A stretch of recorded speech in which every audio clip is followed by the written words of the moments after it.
reverse 360 twist. That was Dwight Howard's first dunk attempt in this year's dunk contest. But that's also how his interesting career panned out. In Game 1 of the 2009 Finals versus the Lakers, Dwight Howard was at the top of his game, starting at center for the Orlando Magic. Fast forward to Game 1 of the 2020 Finals and Dwight Howard is starting at center for the Lakers in Orlando. 360 twist.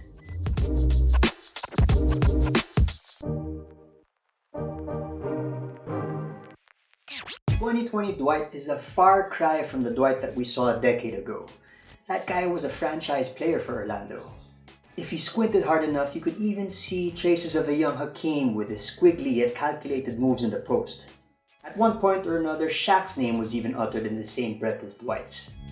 And the numbers don't lie. He averaged a career-best 23 points per game, 14 rebounds, and 2 blocks in the regular season as the man in Orlando. While wearing a Magic jersey, Dwight went to the finals once and won Defensive Player of the Year. He finished second in MVP voting that year and became the dominant big man that the NBA needed. Sadly, he would never reach that level of play again. When he was traded to the Lakers in 2012, the pendulum shifted. Like any bad breakup, the aftermath was brutal. What made it worse was the fact that the person who asked for the separation was big on loyalty. Dwight was too loyal to leave Orlando, or at least that's what he wanted us to believe back in March of that year. But just a few months later, he would exchange his blue and white jersey for the purple and gold, forming a super squad with Steve Nash, Kobe Bryant, and Pau Gasol. I think I was very likable in Orlando, and the way that situation ended, I think people felt as though I'm just this bad guy. I'm all about myself. I'm a diva. Dwight later said, addressing his reputation as the NBA's resident bad guy. Dwight's move to Hollywood was criticized by all the critics, but all of that would have been forgiven if it ended in a championship. Wins absolve sins, as LeBron proved in 2016. Dwight wouldn't be as lucky though. Despite leading the league in rebounds that year, irreconcilable defenses between Dwight and Nash, Dwight and Kobe, Dwight and Mike D'Antoni, and basically Dwight and the entire Laker nation, his Lakers stint was seen more as a headache than a stab at history.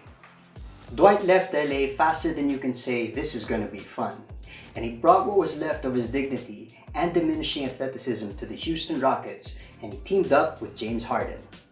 And the numbers were still there. He averaged 18 points per game, 12 rebounds per game, and 2 blocks per game in his first season as a Rocket. Perhaps rejuvenated by the fresh start, Dwight's efforts earned him a spot on the Western Conference All-Star team, an All-NBA second team. Yet despite all his hard work on the court, the narrative dragged on. Dwight is a diva who can't play well with others. After 3 seasons of asking for the ball from James Harden, Dwight moved on and did the only logical thing that unhappy people entering their 30s do. He went home. Dwight's homecoming to Atlanta had all the correct bits covered. Here was a guy who chased championships in big cities. He was losing his fans. He was losing himself. But he was coming home to play for a team that was free from all the drama and full of promise. But again, in typical Dwight fashion, the fun ended before it even began. Dwight contributed 13.5 points per game, his lowest scoring output since his rookie year. He also grabbed 12.7 rebounds per game, but those numbers dipped in the 2017 playoffs, where his hometown Hawks were eliminated by the Washington Wizards. And in 2 of those games, he spent the entire 4th quarter on the bench. I want to make a difference. I want to make an impact, and I can't do that on the bench. Well, his statements were heard loud and clear by the Hawks. Together with the 31st pick, he was shipped to the Charlotte Hornets for Miles Plumlee, Marco Bellinelli, and a 41st pick. Shades of Superman Dwight were seen in his stint in Charlotte, and he ended the 2017-2018 season with a franchise record 53 double-doubles. Then it got a bit blurry again. He was traded to Brooklyn, then waived. He was then sent to Washington, where he got hurt. He was then traded to Memphis, where he got waived again.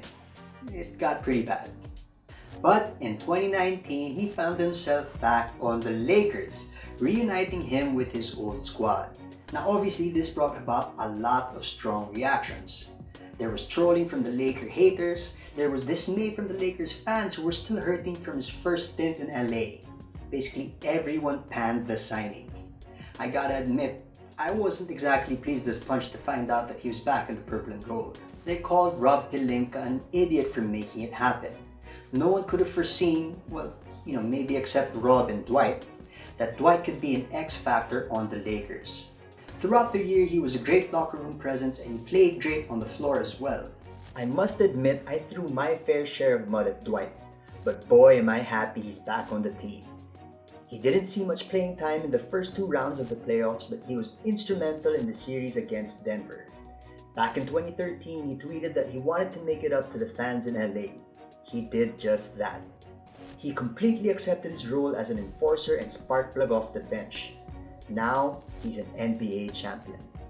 It was full circle for Dwight, like a 360, but in reverse, with a twist. For more basketball content, please subscribe to our YouTube channel. That's youtube.com/boybasketph.